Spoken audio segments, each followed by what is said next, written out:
रात के ठीक 3 बजे अगर आपको लगे कि आपको कोई देख रहा है तो क्या आप हिम्मत करके पीछे मुड़कर देखेंगे? आज की कहानी है पूजा की, एक ऐसी लड़की जिसकी जिंदगी एक रात के बाद कभी पहले जैसी नहीं रही, और जो उसके साथ हुआ वो सिर्फ डरावना नहीं था बल्कि समझ से परे था। पूजा 22 साल की एक साधारण लड़की थी। एक छोटे से शहर के किनारे बने पुराने घर में रहती थी। उसके घर के आसपास ज़्यादा लोग नहीं रहते थे। बस कुछ दूर एक पुरानी हवेली थी जिसके बारे में लोग कहते थे वहाँ रात को मत जाना। लेकिन पूजा इन सब बातों पर विश्वास नहीं करती थी। वो पढ़ाई करती थी, घर का काम करती थी और अपनी दुनिया में खुश रहती थी। लेकिन उसे क्या पता था कि कोई और भी उसे देख रहा है। एक रात ठीक 3:07 पर पूजा की आंख अचानक खुल गई। उसका दिल तेजी से धड़कने लगा, जैसे किसी ने उसे जगाया हो। कमरे में अंधेरा था, लेकिन खिड़की के पास उसे एक हल्की सी काली परछाई दिखी।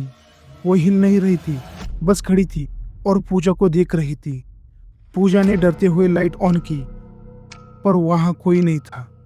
उस दिन के बाद सब कुछ बदलने लगा। रात को अजीब अजीब आवाजें आने लगी, दरवाजा अपने आप खुलने लगा।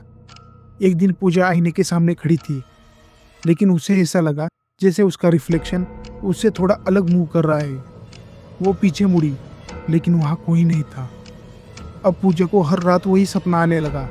वो एक अंधेरे कमरे में खड़ी होती है और सामने वही काली परछाई धीरे धीरे उसके पास आती है और हर बार कुछ कहने की कोशिश करती है, लेकिन आवाज़ नहीं निकलती। फिर एक दिन पूजा ने साफ सुना, मैं आ रहा हूँ। कुछ हफ्तों के बाद पूजा को कमजोरी महसूस होने लगी। उसका शरीर बदलने लगा। घर वाले उसे डॉक्टर के पास ले गए और रिपोर्ट देखकर सबके होश उड़ गए। वो प्रेग्नेंट थी। पूजा रोने लगी, ये कैसे हो सकता है। उसके बाद एक बुजुर्ग तांत्रिक को बुलाया गया। जैसे ही वो घर में आई, उसने कहा, यहाँ एक काली परछाई का वास है। उसने पूजा को देखा और बोली, ये जो तुम्हारे साथ हो रहा है ना, ये किसी इंसानों का काम नहीं है। कोई है जो तुम्हें अपना जरिया बना रहा है। उसके बाद बुजुर्ग औरत अचानक खड़ी हो जाती है। उसकी आंखें पूजा पर टिक जाती है। अब और देर नहीं कर सकते, वो अंदर आ चुका है। वो तुरंत घर वालों से कहती है, कमरे के सारे दरवाजे बंद कर दो और कोई भी अंदर नहीं आएगा। कमरे में सिर्फ 3 लोग थे, पूजा, बुजुर्ग औरत और उसका भाई। बुजुर्ग औरत फर्श पर एक गोल घेरा बनाती है और पूजा को उसके अंदर बैठने को कहती है। चाहे कुछ भी हो जाए, इस घेरे से बाहर मत निकलना। जैसे ही मंत्र शुरू होते हैं, कमरे की लाइट्स झिलमिलाने लगती है। खिड़की अपने आप खुल जाती है।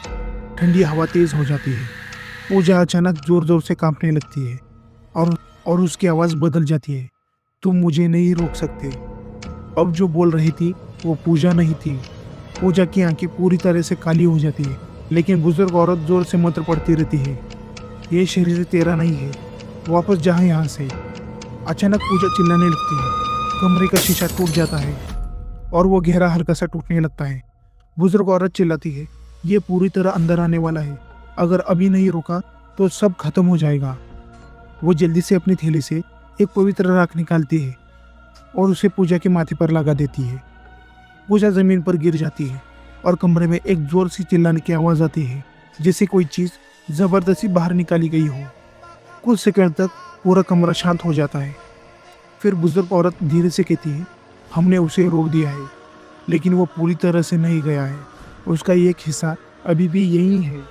अगली सुबह सब कुछ शांत था। पूजा नॉर्मल थी और रिपोर्ट बदल चुकी थी। अब वो प्रेग्नेंट नहीं थी।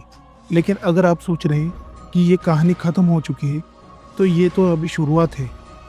इसके अगले पार्ट में आप देखेंगे कि क्या वो भूत चला गया या नहीं। अगर आपको ये कहानी डरावनी लगी तो वीडियो को लाइक ज़रूर करें और चैनल को सब्सक्राइब करें, क्योंकि अगली कहानी आपको सोने नहीं देगी।